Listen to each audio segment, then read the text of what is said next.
Ontario is finished. Finally.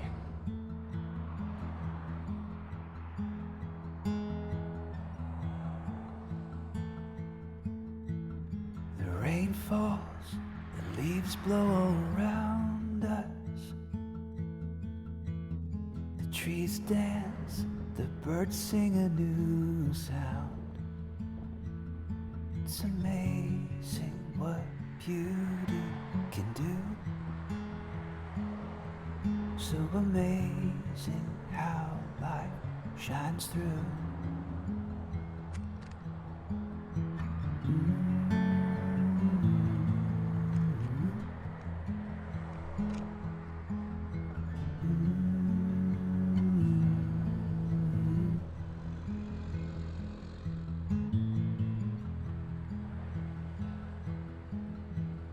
A new day, a new road to explore. A fresh look, a chance to be something more. It's amazing what life can give. So amazing how it comes in.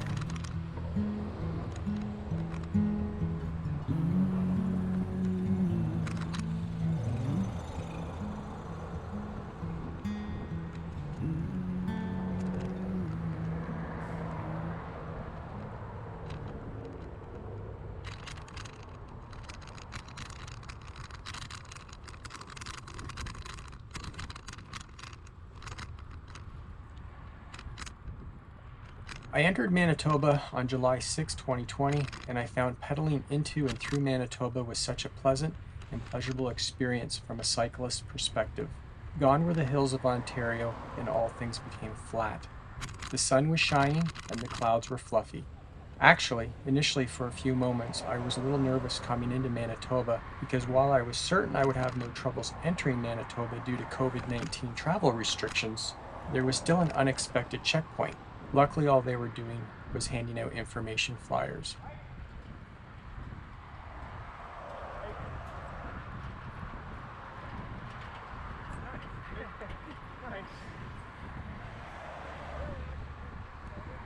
Grimsby, Ontario! Manitoba was a pretty easy province to cross. I basically stuck to the Trans-Canada Highway and pedaled 488 kilometers over 11 days. I took 11 days because I had two hosts. Lois Mazur of Winnipeg and Stephen Cathy Sloat living on the Canadian Forces Base in Shiloh just outside of Brandon. I would stay with Lois for 3 nights and Stephen Cathy for 4 nights. I stayed in Winnipeg with Lois for 3 nights because she convinced me to spend some time to check out the sights of Winnipeg, which I'm glad I did.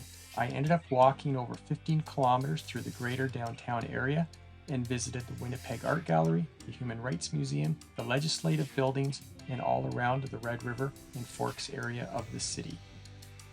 On CFB Shiloh, I stayed with Steve and Cathy for so long because me and Steve got along so well. Poor Steve was an avid cyclist with no one to talk to about bikes, so we had a great time together. Cathy also made me an amazing t-shirt that I sent home for safekeeping. This was also my first time on a military base. Steve is a captain for the Canadian Artillery Forces. While on base, I also visited the Military Museum. The Royal Canadian Artillery Museum is the only museum in the world dedicated to telling the story of the more than 200,000 gunners who have served in Canada. It is the central museum of the Royal Regiment of Canadian Artillery, which has been part of Canadian history for over 150 years. I had initially very little expectations of Manitoba, but with flat terrain, great weather, fluffy clouds, and friendly hosts, Manitoba definitely has a special place in my heart.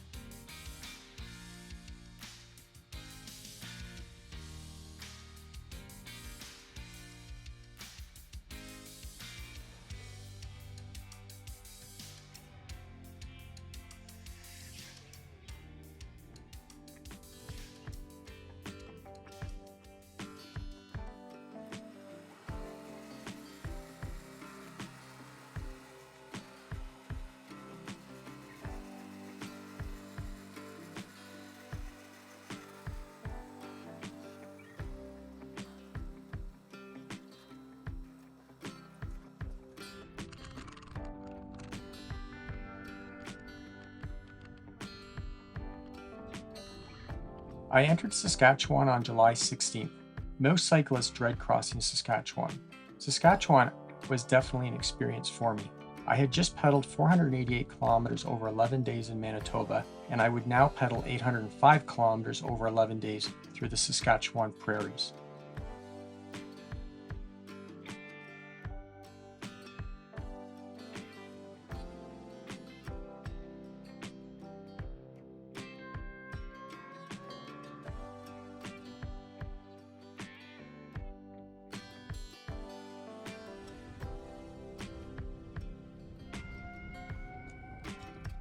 Upon entering Saskatchewan, I actually left the Trans-Canada Highway in Moosomin and very quickly got stuck pedaling 38 kilometers on soft, loose gravel into a headwind, trying to take a shorter route to Regina.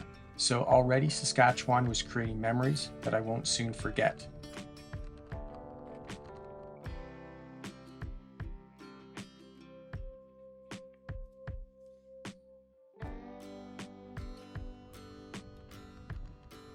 I initially only had one hosting offer in Saskatchewan, which fell through last minute due to legitimate health concerns because of COVID-19. 3 hours after the offer fell through though, I got another hosting offer from Chris and Lindsay Sassville of Regina. The timing of this offer was pretty crazy, being only 3 hours later. Chris and Lindsay are also avid cyclists that ride three-wheeled trikes with plans to cross Canada in 2021 with them.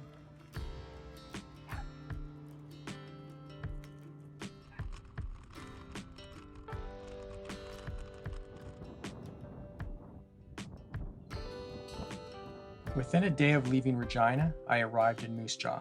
Moose Jaw is actually a pretty cool city that every Canadian should visit. While in Moose Jaw, I checked out and searched out all sorts of murals in the downtown. I also visited Mac, the world's largest moose, and the Snowbird airplane exhibit. The next day, I visited the Saskatchewan Burrowing Owl Interpretive Center.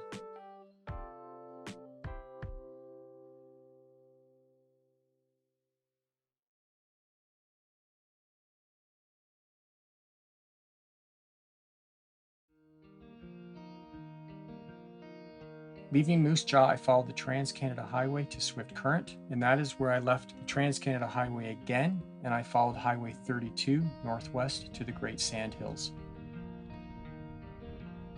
Part of my motives for leaving the Trans-Canada Highway in Saskatchewan and heading up Highway 32 was that I was trying to plan a more interesting route into the Alberta Badlands.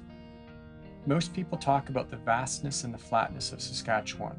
To be honest, I never really understood these descriptions fully. This is based on me driving either the Trans-Canada or Yellowhead highways regularly as a truck driver in a past career. I always found that there always seemed to be some trees or hills or farms wherever I looked, but not necessarily vastness. But when I got on Highway 32, oh my goodness, my attitude and appreciation completely changed. I could not believe how flat and vast Saskatchewan was until I got off the Trans-Canada Highway.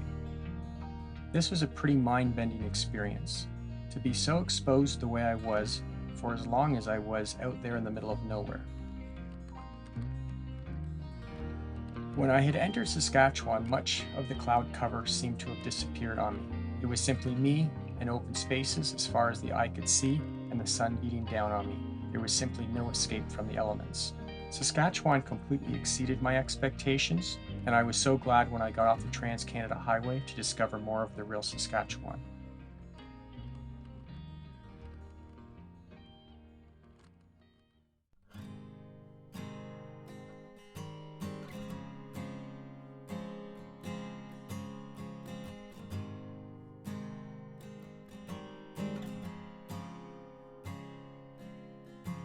You say you don't know where you're gonna go from here. You say there ain't no way you're seeing past this mirror. Your friends are seeing something different than you. The bigger picture that is telling the truth. Let me tell you something you really need to hear. There's something worth saving about you. There's something worth keeping about you.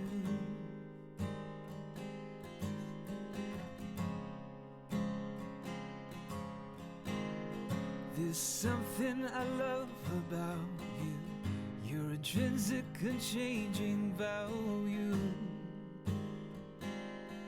Oh.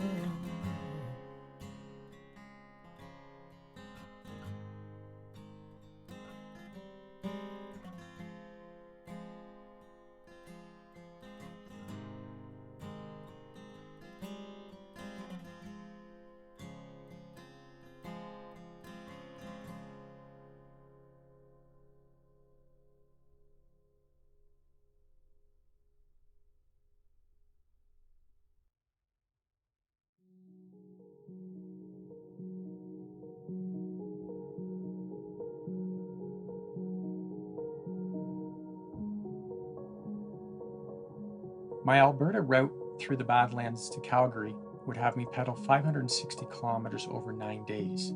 Arriving in Empress, Alberta, I also reached a pretty big milestone, 200 days on the road, with time off for Christmas and the first wave of COVID-19. Reviewing my blog post I had written about the experience of reaching 200 days on the road, I wrote, "Almost nothing has gone as planned, and I wouldn't change a single thing." Upon entering Alberta at Empress, I entered a general store called That's Impressive. I was told this store ran the local campground. Upon entering Pat Donaldson's store, her son Ted took one look at me and said I must be biking across Canada. With a look of disbelief on my face, Ted told me that I could set my tent up in the backyard for free and that there was a shower upstairs for me to use. And then Pat piped in that dinner would be at 6 p.m. and grab whatever I wanted to drink off the shelf.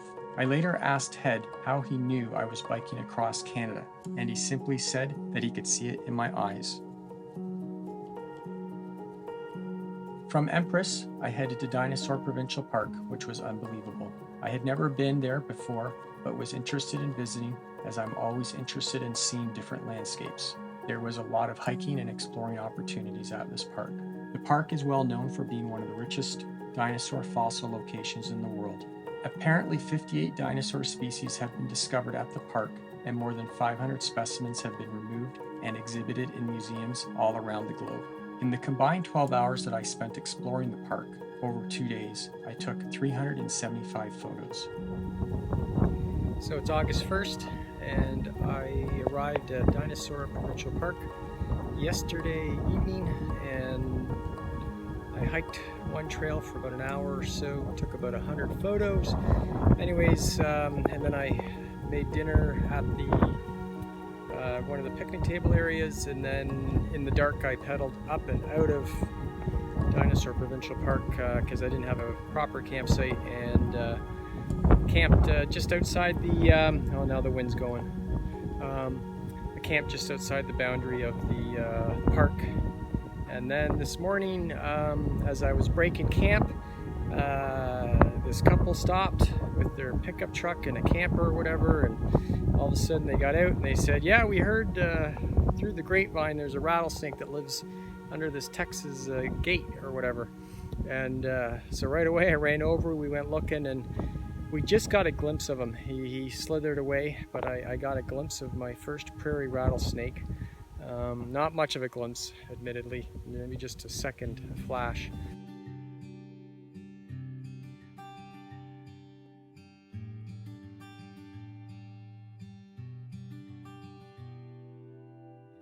Finding this prairie rattlesnake was probably the highlight of the prairies and the Badlands. If there was ever an animal that I could have hoped to have found, it would have been the prairie rattlesnake. So I was so excited about this find. As I was pedaling down the road, I was just pedaling along, and just out of the corner of my eye, I just saw it just in the very corner, and I instantly knew what it was. I very, very quickly pulled to the side, and being in the prairies, there was no place to lean my bike anywhere, so I had to put my bike literally right on the ground and grab all my camera gear. It was pretty exciting, and like I said, of all the animals I could have hoped to have found out this way, by far the prairie rattlesnake would have been the #1 choice. So I was pretty excited. To give some background on the species, the Latin name is Crotalus viridis viridis. The average length is up to 3.5 feet long, and the life expectancy is 16 to 20 years. The prairie rattlesnake is actually the only venomous snake on the Canadian prairies. We have a Massasauga rattler in Ontario and a western rattlesnake in British Columbia. I've had the fortunate ability to find and see a Massasauga rattlesnake a few years ago in Ontario. Prairie rattlesnake can be found in southwestern Saskatchewan, southeastern Alberta, as far as the Canadian distribution. In the United States, its range extends from Idaho and Montana to western Iowa to northern Mexico. Anyways, like I said, this was an awesome and amazing find for me. I was so excited to be able to see this and find this species. Look at this. Look at this. Oh my goodness. Look at this.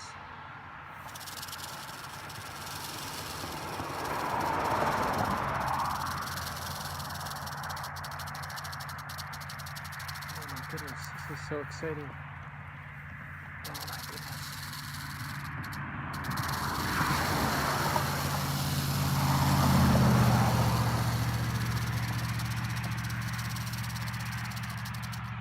Rattle looks like it's almost 2 inches long. It's huge.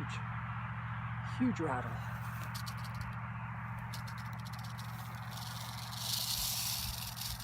Yeah, easy boy. Look at this. Oh my goodness. Oh my goodness.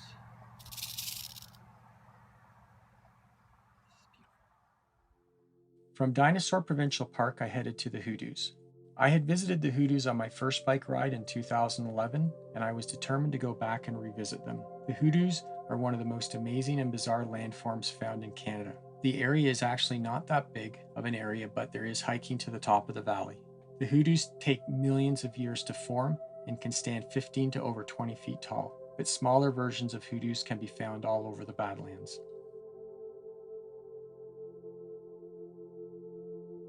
My second host in the Badlands would be Dave and April DeSmet, living only a few miles from the Hoodoos. The story behind our random meeting is actually pretty surreal.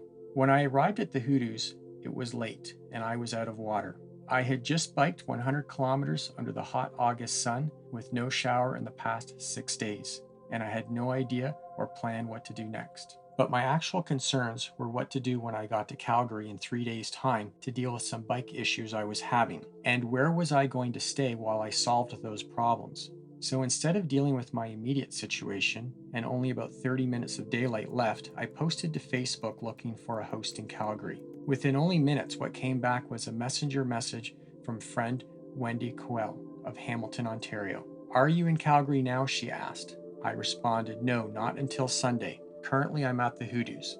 Wendy: "Do you need a host at the Hoodoos?" Me: "Yes, question mark, question mark, question mark in my head because I'm thinking, who the heck knows anyone who lives near the Hoodoos?" A few minutes later: "Her name is April, and this is her phone number. She lives like only 2 miles from the Hoodoos, and she's expecting your call." You can only imagine me shaking my head in disbelief. All my immediate issues were solved in mere minutes, and later that night when I got into my tent, there were messages from 2 separate people that would solve my hosting issues in Calgary. I would spend 2 nights with Dave and April and then head to Drumheller so I could spend the afternoon and visit the Royal Tyrrell Museum. The Royal Tyrrell Museum is a world-class dinosaur and fossil museum, and of course I also stopped by to see the world's largest dinosaur.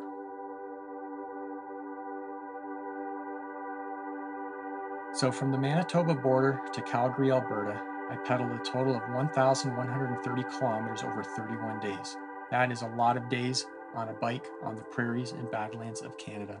I arrived in Calgary on August 5th and would spend 6 days there. I really enjoyed the city of Calgary as it is a pretty cool city with some pretty cool high-rises and street art. The city also has the beautiful Bow River flowing through it and has some amazing multi-purpose trails that run along the river. I believe Calgary is considered the cleanest city in Canada, and I would probably agree. Most cyclists do not look forward to the prairies and Badlands at all. They simply want to get through them as quickly as possible. As challenging as the prairies and the Badlands are to get through, I found the experience unbelievably amazing with stories that I will never forget. I can't wait for the Rockies.